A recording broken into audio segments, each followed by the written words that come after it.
look where we are now. We've seen a substantial reduction in the incidence that we saw around the turn of the year and into January because of the measures that people are following. People are really following the public health advice, and we know that can work in terms of protecting the population.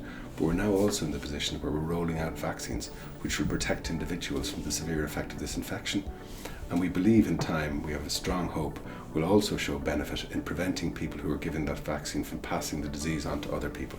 These are really exciting developments and put us in a really strong position where we can expect over the coming months that we'll be able to offer further protection to the whole population from the effect of this disease.